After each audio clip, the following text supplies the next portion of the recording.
Only those who take care of the evening with Jesus can really enjoy the morning. Before I Sleep is an evening devotional that draws you spiritually to God.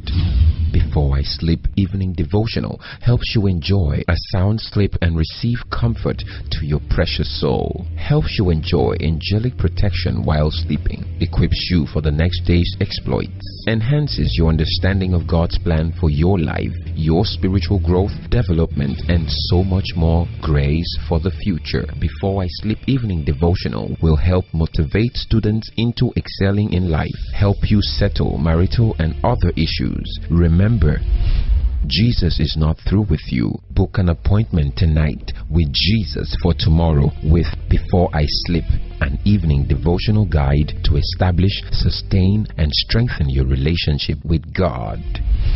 By the family pastor, Reverend J.B. Etan.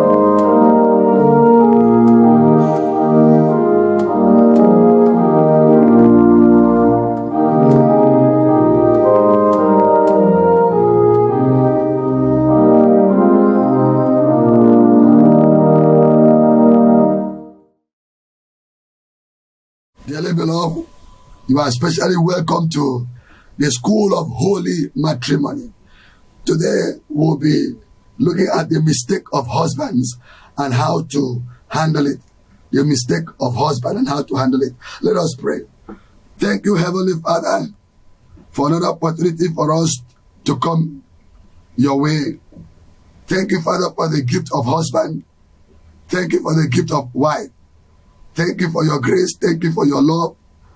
Thank you for the Holy Spirit. Thank you for the Holy Bible that you've given unto us, giving us your word in written form. Thank you for the revelation. Thank you for the insight that will help us to make it way. Lord, even as we go into the scriptures today, we pray that your Holy Spirit will rest upon us and you will move us forward. This is a humble prayer, but we pray with thanksgiving. In Jesus' name, amen. Today, by the special grace of God, we'll be looking at the mistakes of husbands. And I'd like us to look into the book of 1 Samuel chapter 25. We'll be considering the story of Nabal, even though several people have been considering Nabal as a foolish person, even as the Bible expressed and mentioned unto us. If we were to put it in a way we're supposed to put it, I would also want us not to forget the fact that what makes him look foolish is not because he was foolish in entirety. He was foolish in the sense of not making use of the available wisdom that God was packaged in the form of a wife and presented unto him. And the wife acted wisely despite the foolishness of the husband. The first thing I'd like us to consider is verse 9 and 10 of 1 Samuel chapter 25. So when David's young men came, they spoke to Nabal according to all these words in the name of David and waited. Then Nabal answered David's servant and said, "Who is David? And who is the son of Jesse? There are many servants nowadays who break away each one from his master. Shall I then take my bread and my water and my meat that I have killed for my shearers and give it to men when I do not know where they are from?" The first thing I want to share with you about the mistake of husbands, several husbands, is insensitivity. Insensitivity. Now, David was in a battle. He was in a contest. He had been anointed as a king, but he was not enthroned because of opposition. And in the midst of such battle, Nabal, as a businessman, as an entrepreneur, needed to invest in his life. He needed to invest knowing that this man had helped him. When David was sending a message unto him so that he could attract some favor from him. He gave analysis of what he did, how he protected his animal, how he defended his people, how he worked faithfully with him. And so what Nabal needed to do was, number one, to say, I will get back to you. What Nabal needed to do was to relate with him in such a way that if he succeeds, he would be able to identify with him. So one of the mistakes of husband is insensitivity. Several men are not sensitive. That is how they lose business opportunity. That is how they lose relationship. That is how they lose so many things, even in their own home. And hear me, the Bible says, the man now opened his mouth. He spoke before he reasons, instead of him to reason before speaking. The second mistake is that several men undermine the wife that God has given unto them. They undermine the grace of God upon the life of their wife. One of the things I like to bring out to you today is that Nabal was married to Abigail. Abigail was a very sensitive woman, a very brilliant woman, a very intelligent woman, a woman who knows how to take advantage of situations and circumstances. But then, Nabal, you were married to such a woman, you never consulted her. Visitors came, the kind of visitors you least expected. You didn't relate with her in any form. And all what you did was just to speak to David as if you were speaking to nobody. This is somebody who has won a divine anointing. He has been anointed by God, but he was just waiting for manifestation. And hear me, sir, when you are insensitive, you miss even the blessing that is around your life. And hear me, sir, the Bible now says in verse 12, so David young men turned on their heels and went back, and they came and told him all this word, all what Nabal said. Then David said to his men, every man gird on his sword. So every man girded on his sword, and David also girded on his sword. And about 400 men went with David, and 200 stayed with the supplies. What were they doing? Look at what he says. Because he was planning to go and kill all the sons of Nabal. So the men, but the men were very good to us. And we were not hurt, nor did we miss anything, as long as we accompanied them when we were in the fields. This is a testimony that David was given. Now, one of the young men had to hear the bitterness that was in the heart of David as a result of the way the husband overreacted or reacted foolishly, as his name is called, Nabal. Hear me, information leak. And what was the leakages all about? Now in verse 14, now one of the young men told Abigail, Nabal's wife, saying, look, David sent messengers from the wilderness to greet our master, and he reviled them. So Abigail quickly did what the husband could not do and saved the life of the children. Now therefore, know and consider what you will do, for harm is determined against our master and against all his household, for he is such a scoundrel that you cannot speak to him. Insensitive people, you cannot speak to them. So as a husband, when you are insensitive, you can't get the basic information you need to get. As a husband, when you are insensitive, you cannot receive what you're supposed to receive from God, from anybody, because God himself will not speak to you, because he can only speak to you when he secures your ears, he secures your attention, he secures, he has an assurance that you're going to do something with it. So Abigail did something. What did he do? Then Abigail made haste and took 200 loaves of bread, 2 skins of wine, 5 sheep already dressed, 5 seahs of roasted grain, 100 clusters of raisins, and 200 cakes of figs, and launched them on donkeys. And speedily, she was very sensitive of the times, of the seasons, of the man David concerned, and she ran without telling the husband. Hear what the Bible says. And she said to her servant, "Go on before me. See, I am coming after you." But she did not tell her husband Nabal. So it was, as she rode on the donkeys, that she went down under cover of the hill, and there were David and his men coming down towards her, and she met them.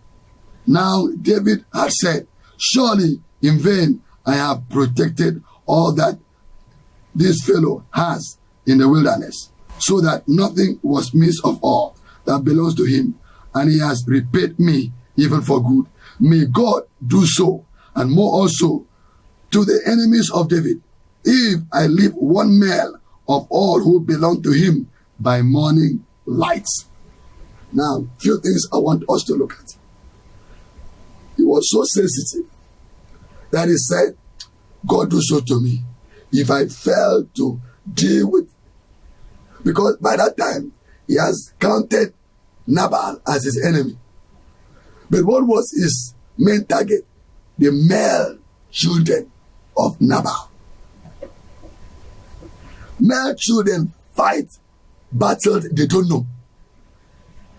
Male children are being hated by people that they have not offended. Male children are being jealous by people they have never had contact of. Male children are passing through several challenges. Some they cannot express to you. Some they don't know where to start from. Some they don't know how it start from. But look at it. These male children did nothing to Nabal. The father was just insensitive.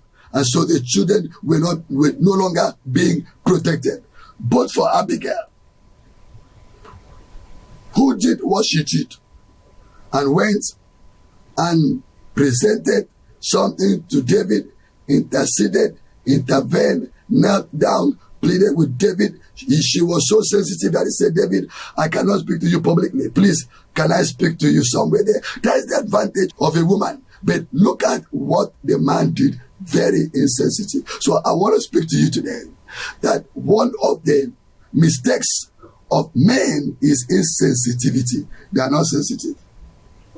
So I'd like us to conclude this particular aspect by saying insensitivity of the husband will make him to lose all the blessings that have been sent unto him and into the household, because he's supposed to assess the blessing and share the blessings and then distribute it in different quarters.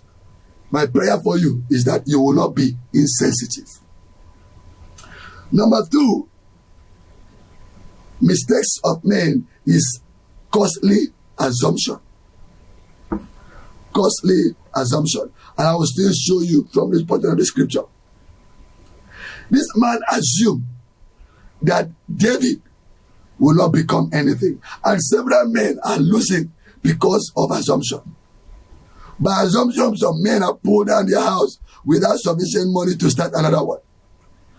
By assumption, some men have embarked on a journey where God himself did not give them approval. By assumption, some men have married women they have no business relating with at all. By assumption, some men have gone to invest in a business where God did not give them approval. By assumption, several men have done what they're supposed not to do in their own house, in their own offices, and in different places. Assumption is a dangerous thing. What was the assumption here? This man undermined David and said, "Who is David?"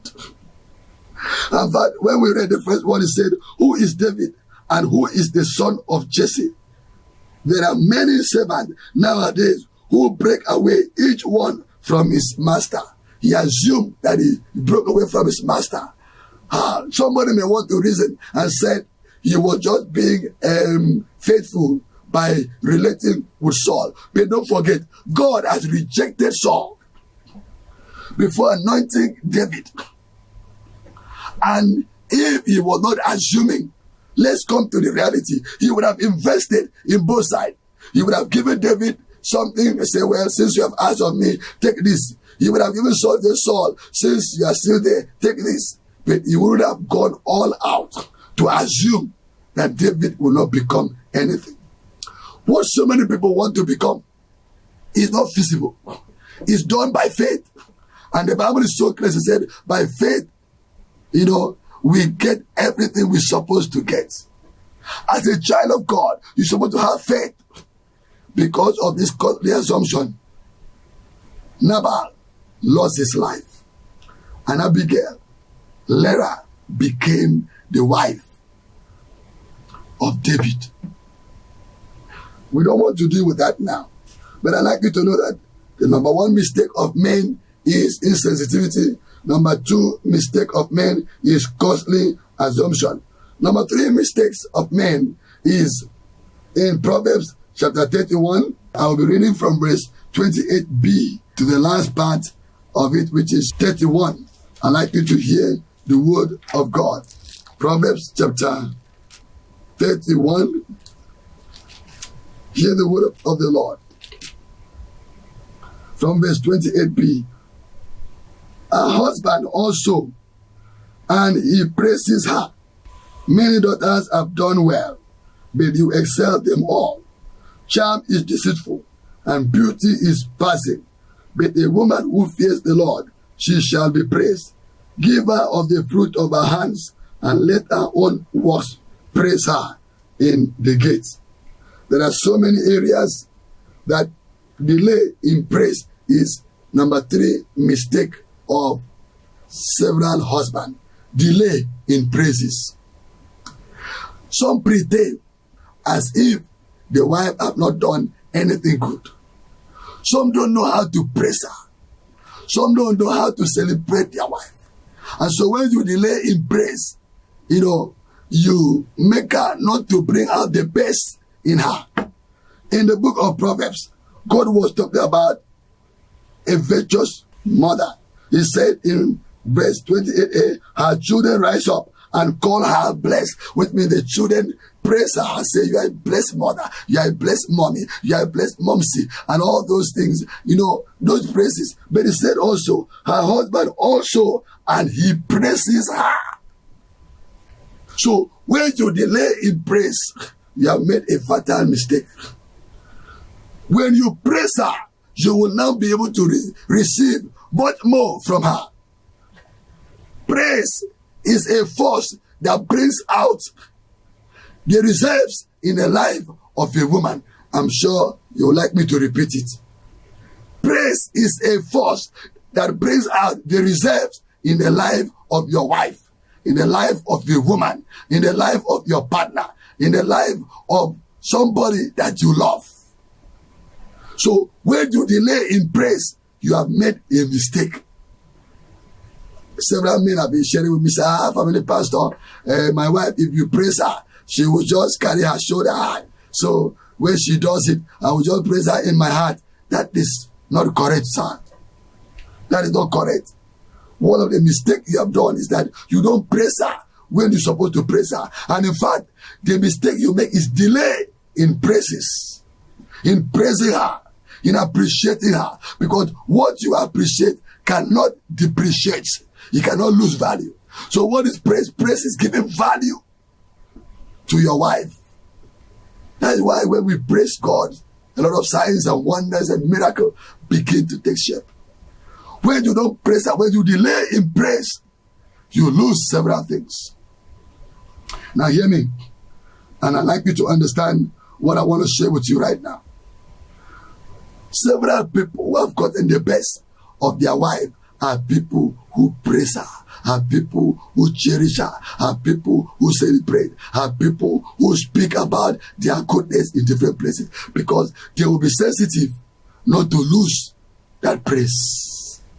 And in fact, several times they overdo to sustain the praise because they want more of it.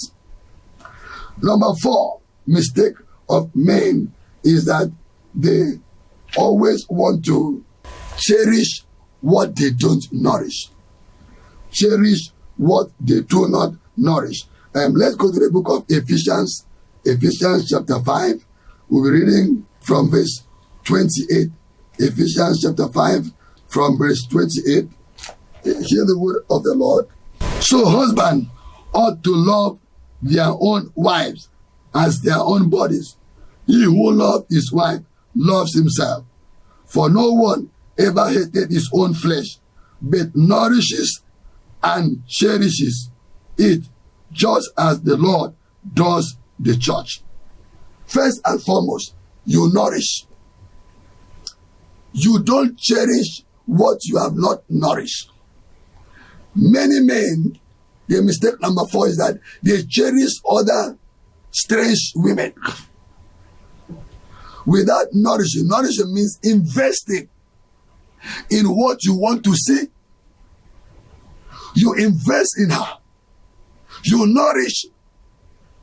You care. You invest so that you can cherish. What you sow in her is what I call nourishing her. And when you don't nourish her, you are not permitted to cherish. So mistake number 4 that husband made is that they don't nourish before they cherish. Some, they will cherish what they have not nourished. Those are the 2 mistakes in one.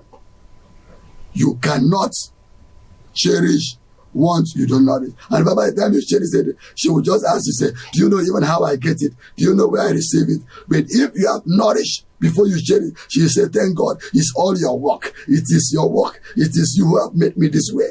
And when I'm talking about nourishing, it does not mean that when you don't have, go and still know. It means even in the praises that you give unto her, in the encouragement you give unto her, in the little that you've done unto her, it is nourishing. Nourishing means whatever you can do within your own power, you do it so that it would come out in the public. It will come out as a manifestation. It will come out in a great and a very wonderful way. I'd like you to understand mistake number 4 of men is that they don't nourish. They cherish what they don't nourish. Some of them, they don't nourish, they don't even cherish. Hear this. I'd like you to understand what the Lord tells us about how we can overcome all this. We're going to get that to you in no distant time. But hear this. Mistake number 5. It's written in the book of Colossians chapter 3, verse 19. Don't be bitter against your wife. Don't be bitter against your wife. The book of Colossians tells us a lot about family. It tells us a lot about Christian home. But one of the things that we need to know is that the Lord himself has given different instructions to different people so that a home can be made to be a unity or a united entity which is expected to be. Now, when we don't play our own part, we lose in the general blessing that God is releasing unto us as members of the Lord's family. Hear what the Lord himself is telling men. He says, don't be bitter. Colossians chapter 3, verse 19, it says, husband, love your wives and do not be bitter towards them. Do not be bitter towards them. Love your wife. 2 in 1 thing. The mistake of men is the love relationship. The way they express their love, they do love that is not balanced. And I want to mention a few things to you about love. You should love our hearts. That is what is called emotional love. You should love her mind. That is what is called intellectual love. You should love her body. That is what is called physical love.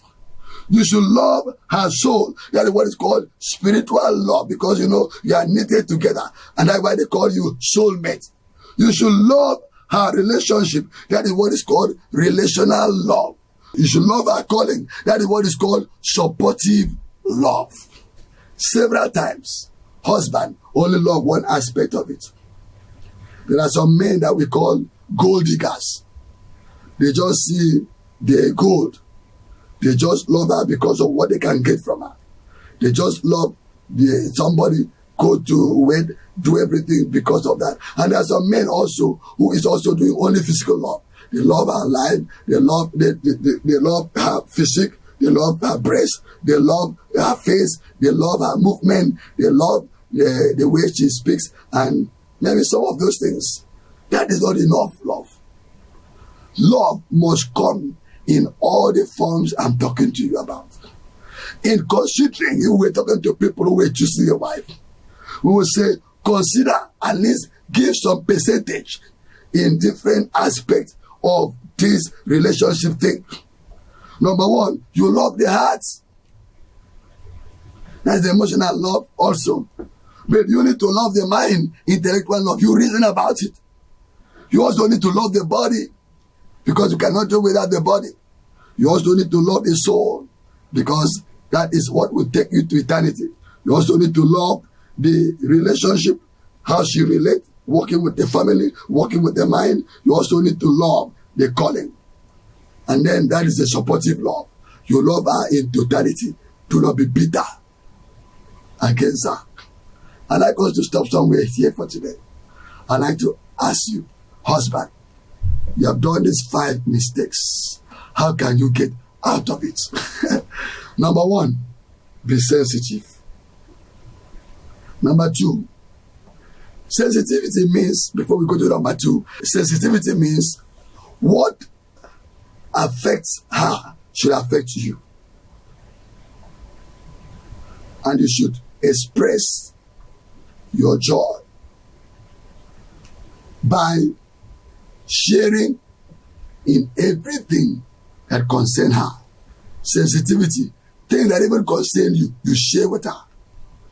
How can such a visitor, an ungodly visitor, came to the house and you never told your wife?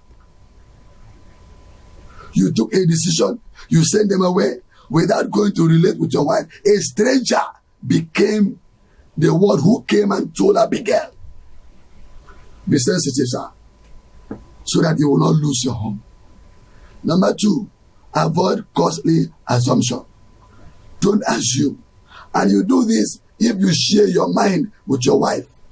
You rub your mind together. You pray together. You talk together. You reason together. The Bible is very clear in the book of Proverbs when it's telling us about that you cannot warm yourself alone.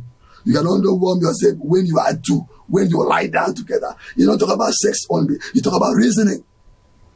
If this man, Nabal, had told Abigail would have said, please, my husband, can we try something? But he didn't. And the Bible says, God killed him. David did not kill him. The Bible records that God killed Nabal. So if you have any question of how Nabal died, you should go and ask God. God was disappointed the way he reacted to David, the anointed servant of God. So please, sir, avoid costly assumption. And I'd like you to note also that you need to nourish. How do you nourish? Invest the little you have in the life of your wife, knowing quite well that she's going to produce for the family. I'd like you to note also, don't delay in praising her. She does something good, call her on phone, send her a text, embrace her, tell your children if you have children. If you don't have, tell her in the house, mom is great, wonderful woman, you are a great woman, you've met this, you praise her and you praise her. Don't delay in praising her. Finally, don't be bitter with her. Deal with bitterness. Bitterness is a poison that felt death deal with you before you deal with the person. If you are angry with her, try to deal with that bitterness. Say, look, I wasn't happy over this. I wasn't happy over this. But I decide not to be bitter. Bitterness will frustrate you. Bitterness will make you not to be able to flow well. Bitterness will make you to lose so many things. There are some husbands that when they get bitter, their wife, value goes down and they can do anything. You may not even kill her, but when you are bitter towards your wife, you reduce her value. You open the door for the enemy because as a husband, you are a covering to your wife. And so when you are bitter with her, you will lose so many things. The Lord will bless you and the Lord will keep you and will help you as husband to avoid these mistakes I have shared to you. Until I come your way again. I love you. My name is Joseph Etten. By the special grace of God, I'm a family pastor by calling. The Lord will bless you and keep your family until I come your way again. Let's pray together. Father, we thank you once again for today. Thank you for the grace upon our life. Thank you for helping us exposing Nabal, exposing the book of 1 Samuel chapter 25, telling us about the mistakes of men and then making us to know that when we are able to deal with this mistake, heaven shall be our portion. Help our men, help our women, help our family, help each and every one of us to play our part in such a way that at the end of it, your name alone will be highly exalted. Restore home, restore hope, restore broken relationship. And so, Father, bless them beyond expectation. Do for us more than what we ask. In this school of holy matrimony, Father, continue to open a new chapter of the lives of family. That those who thought that their family is finished, their marriage is destroyed, Father, may they just wake up and see that a new home is emerging. Thank you, Father. Do for us more than what we ask. For we pray in the name of God the Father, God the Son, and God the Holy Spirit. Amen.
Samima.